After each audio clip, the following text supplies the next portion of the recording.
Bismillahirrahmanirrahim. Assalamualaikum warahmatullahi wabarakatuh.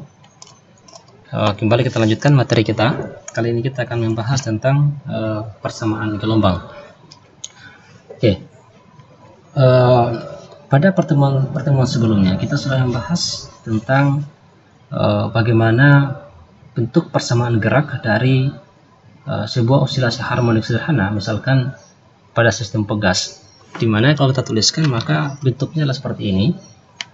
D2x dt kuadrat sama dengan minus km kali x, dengan solusi bahwa x sama dengan sm kosinus omega t tambah psi, dengan xm itu merupakan amplitudo maksimum atau pergeseran maksimum disebut dengan amplitudo. Nah, kali ini kita akan membahas tentang bentuk persamaan gelombang. Dalam hal ini adalah persamaan gelombang mekanik, dan yang kita tinjau adalah gelombang transversal pada tali. Sekarang coba kita perhatikan gambar ini, gitu ya. Seperti gambar ini.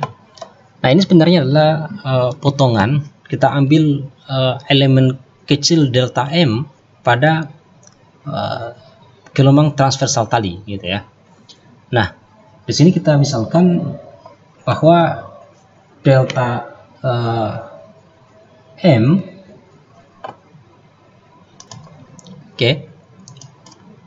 coba kita perhatikan sekarang. Ya. Di sini kita mengambil elemen kecil dari gelombang transversal tadi. Katakanlah misalkan delta x itu adalah panjang tali yang kita ambil, panjang elemen tali yang kita ambil. Katakan di sini x1, di sini x2, maka yang biasanya adalah delta x. Dan yang masa tali yang kita ambil adalah delta m. Nah, dari sini kemudian maka kita bisa mendefinisikan bahwa rapat massa linearnya, ya, rapat massa linear tali itu adalah, ya, mu sama dengan, ya, delta m dibagi dengan delta x, ya. Di delta m saya bagi dengan delta x. Nah, sekarang bahwa, ya, kemudian di sini juga ada gaya tegangan tali. Di sini ada F, kemudian di sini ada F juga. Nah, misalkan yang ini adalah F1, ya, bagian ini adalah F1, dan yang bagian kanan sana di atas itu adalah F2, ya. Dan sudut yang dibentuk terhadap arah horizontal itu ada theta 1, dan di bagian F2 ada theta 2, ya. Nah, sehingga komponen horizontalnya sama dengan analisis mekanik untuk menentukan kecepatan gelombang sebelumnya, bahwa komponen horizontalnya dia akan saling menghilangkan, yaitu F1 cos theta 1. Kalau kita lihat kan, ya, tuliskan komponen horizontalnya yaitu F1 sama dengan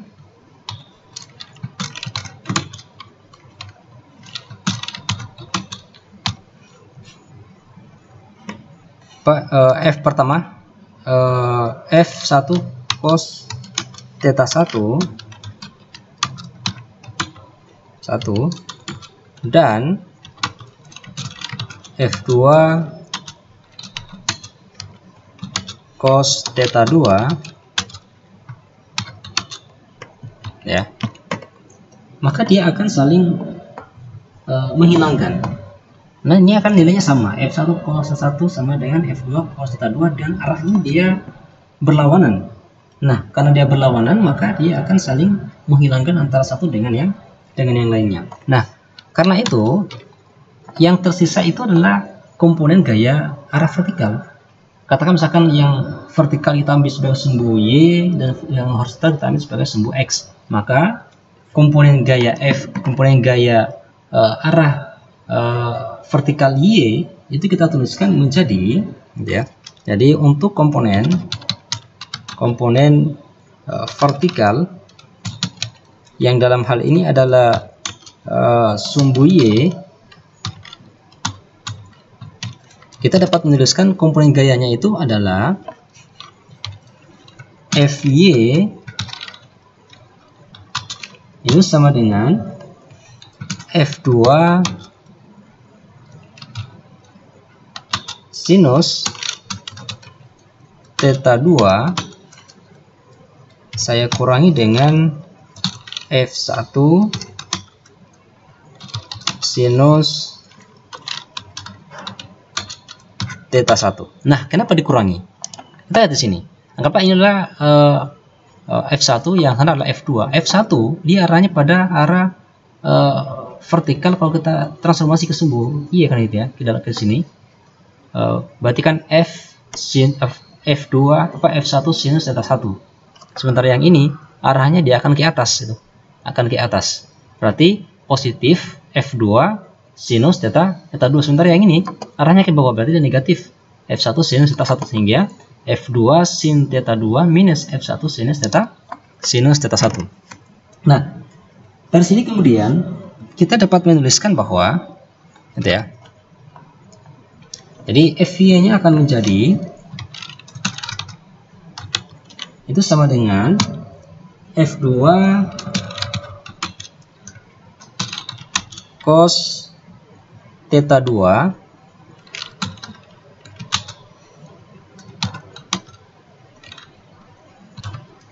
lalu saya kalikan dengan sinus theta 2 ya bagi kosinus theta 2.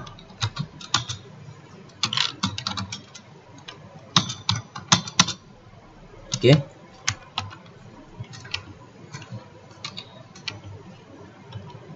Sorry.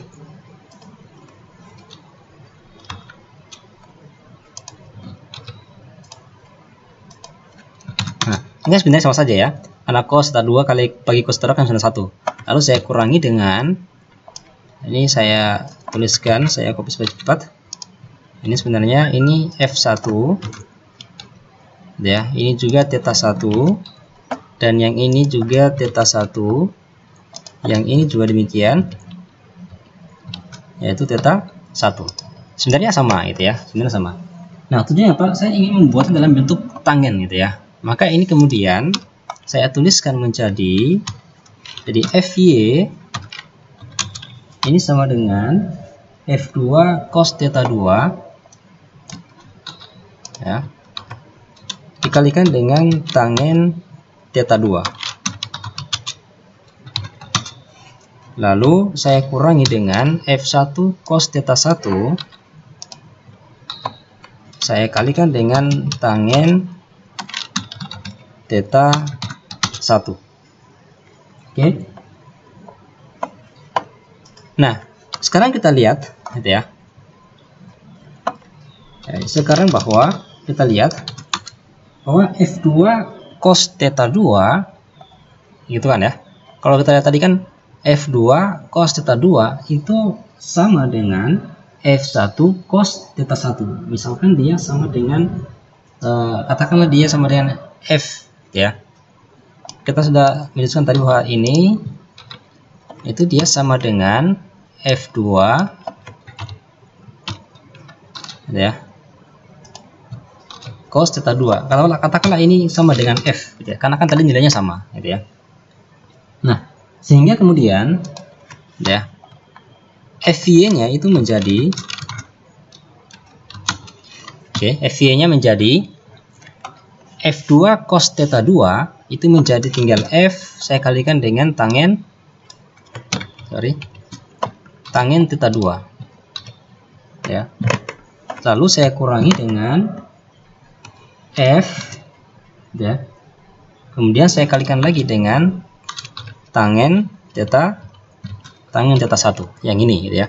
F1 cos theta sama dengan F, F2 cos theta 2 sama dengan F, maka F tangen theta 2 minus F tangen theta 1. Nah, kemudian ya, kita sekarang menunjukkan bahwa karena d tangen theta, delta tangen theta itu ya, karena dari tangen theta, saya tuliskan itu ya sama dengan tangen theta 2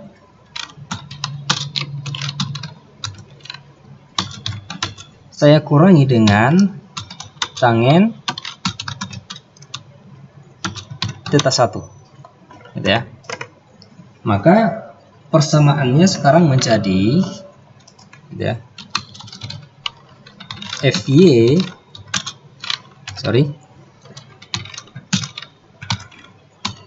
sekarang sama dengan, karena tangen theta 2 minus tangen theta sama dengan delta tangen theta, maka berarti sekarang menjadi tinggal F kemudian delta tangen theta ya,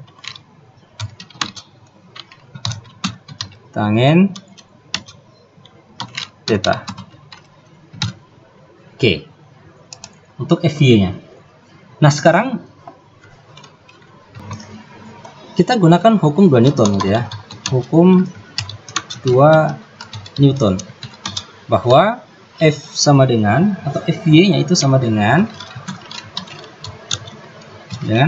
delta M saya kalikan dengan AY gitu ya, karena hanya komponen sumbu Y. Kemudian ini sama dengan mu dx delta x saya kalikan dengan AY ya. Mengapa? Karena delta M itu kan sama dengan mu kali delta x yang kita sudah definisikan tadi sejak di awal, bahwa mu sama dengan delta M per delta x, maka delta M sama dengan mu kali delta x gitu ya.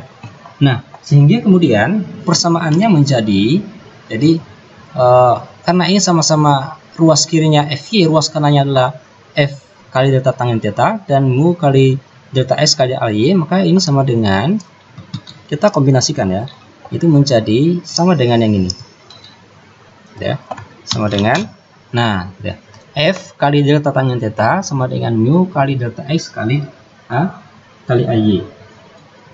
Nah, kemudian gitu ya,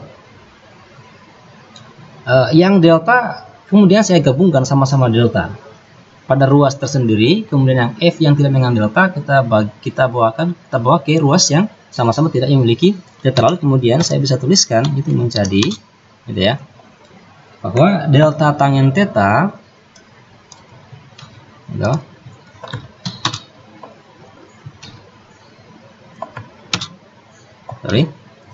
delta tangen theta ini kemudian saya bagi dengan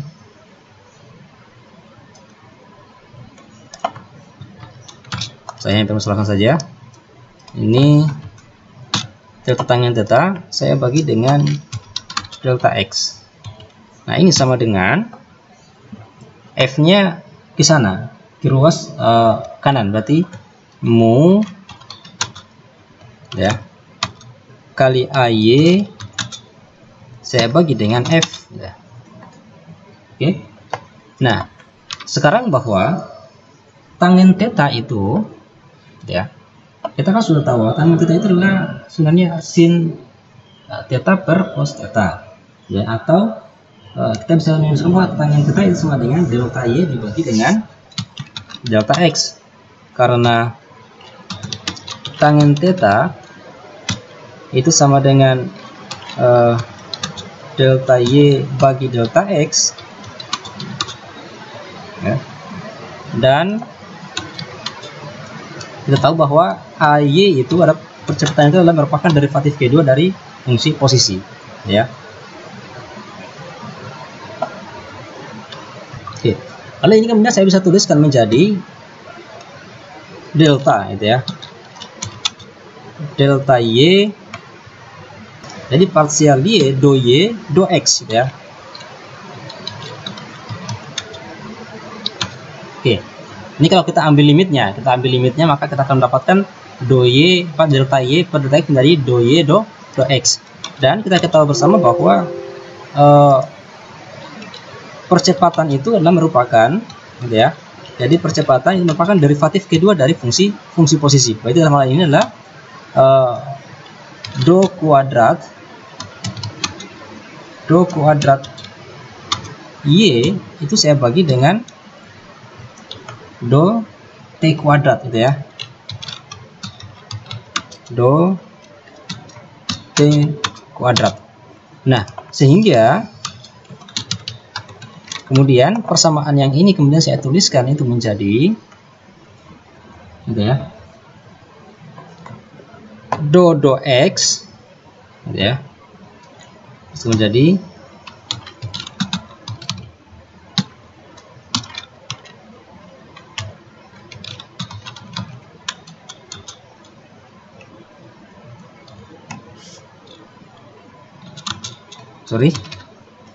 do x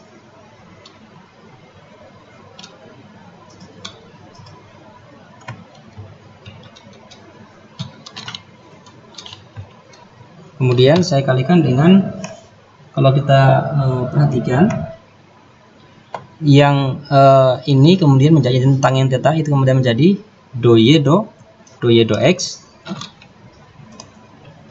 ya. Nah, ini sama dengan, untuk yang ini kemudian kita ganti menjadi ada mu per f, ya, mu bagi f, saya kalikan dengan percepatannya itulah do 2y do t kuadrat, ya, do t kuadrat. Nah, sementara itu, ya, kita sudah mengetahui bahwa, gitu ya, bahwa mu per f itu sama dengan v kuadrat, karena v sama dengan akar dari seper v, karena akar f per mu itu sama dengan v. Jadi kalau mu per f berarti sama dengan seper v kuadrat, gitu ya. Nah, sehingga persamaan ini kemudian saya tuliskan menjadi, kalau kita tuliskan ini menjadi, oke, ini sama dengan, ini kan sebenarnya seper v kuadrat, 1 per v kuadrat, lalu saya kalikan dengan percepatannya, oke.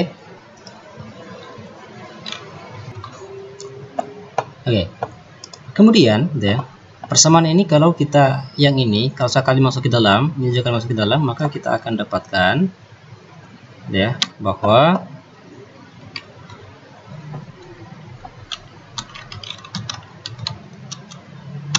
ya do kuadrat y, gitu ya,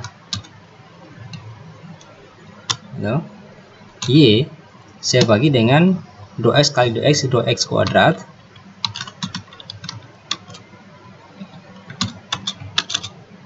ini sama dengan seper v kuadrat do kuadrat y do t kuadrat, ya. Nah, persamaan terakhir ini, gitu ya, itu merupakan bentuk persamaan gerak gelombang transversal pada tali, atau biasa disebut dengan persamaan gelombang, ya, persamaan gelombang, ya. Nah, ini dikatakan dengan persamaan gelombangnya itu do 2y do x kuadrat sama dengan seper v kuadrat do 2y do t kuadrat dengan seper v kuadrat itu sama dengan seper mu per f. Oke, sekian demikian. Assalamualaikum warahmatullahi wabarakatuh.